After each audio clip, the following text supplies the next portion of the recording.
Hello, good morning. Another day at Ebertfest.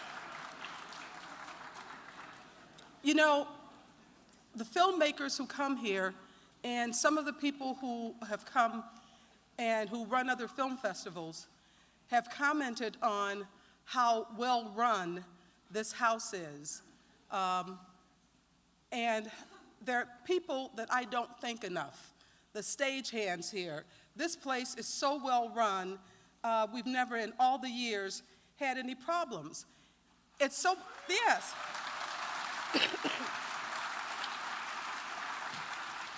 It's so well, oh, wait, I want you guys to come out for just a second. It's so well run that you take it for granted because you only kind of worry about things when a lot of things break down and don't go on. And, you know, these guys, and I'm not getting in the middle of anything, these are union guys. They've been doing very good work. I hope they continue to do all the good work. Can some of you come out, please?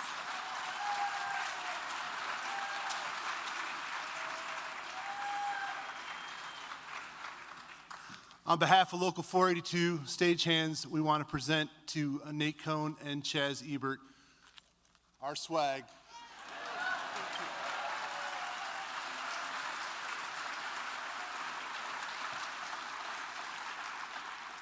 A lot of other people have shared their favorite Roger story. I'm going to take 2 quick seconds. We were backstage at Hal the Computer's birthday party back at Cranard Center years ago. And he's Sri Lanka. He's trying to pronounce Sri Lanka because we're going to have Arthur C. Clarke on the big screen. And I said, like that Howard Stern, or I said WNBC. And he said, just like the Howard Stern movie. And that's when I'm like, oh, he knew Howard Stern too. So, thank you. Thank you. Thank you. Thank you.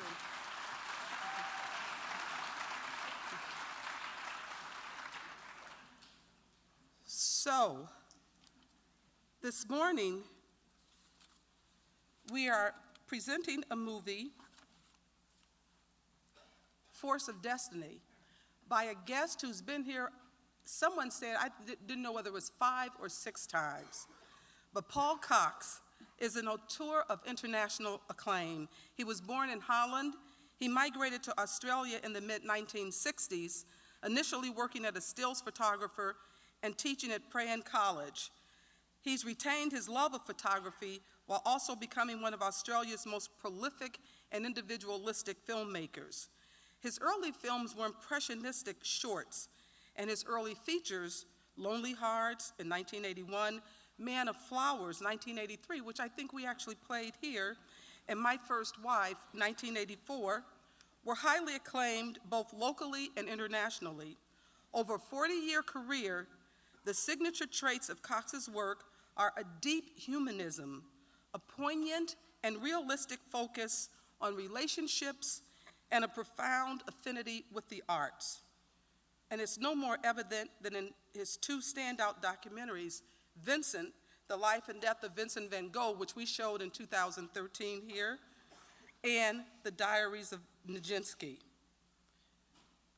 The first Paul Cox movie that I became aware of, I forget whether I was at Cannes or at Telluride, but I saw a movie called A Woman's Tale, and I was astounded because I had never seen a filmmaker put a woman, I think she was either in her 70s or 80s, on screen in a bathtub taking a bath. And there was something so kind of normal about it, so sort of sensuous, so otherworldly, and there was nothing prurient about it. It was just normal. You know, people get old and they still like to take baths, and this actress was amazing. And after that, I started asking Roger, because I was with Roger when I saw it, and he said, I'm so happy to be able to introduce you to the works of Paul Cox. And after that, whenever Paul Cox had a movie, I had to see it. Innocence, his movie about an older couple in love, is one of our, together, mine and Roger's favorite movies. And excuse me. You know, I'm just going to bring him out because I am so happy that he's here. We know that he had some health issues that prevented him from coming to an Ebertfest before, and he went through great pangs to get here today. Please help me introduce, and actually, it's his birthday. Let's welcome Paul Cox.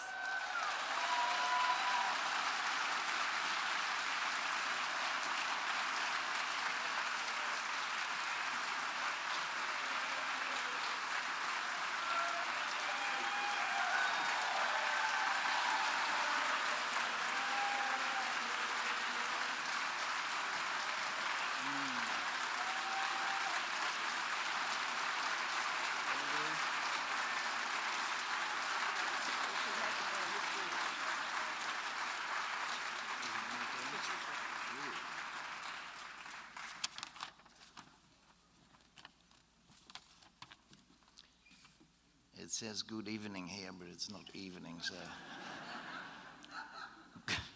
Good day to you. I've made a few notes, but I'll be very quick. Firstly, thank you very much for coming here. Oh, I had my glasses on.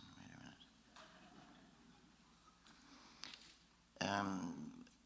In Australia, you have some sort of habit where people always think the Aborigines that have lived and thrived on a particular bit of land. And when the white man takes over there, they, now out of guilt, they always acknowledge the Aborigines that actually live there. So it's some way of getting over the horrible things that happened there that nobody really knows about. But I always, when I go somewhere, I always think my donor. I had a liver transplant, and the donor is very important, because without his or her generosity of body and spirit, I would not be here. So thank you, anonymous donor. Thank you.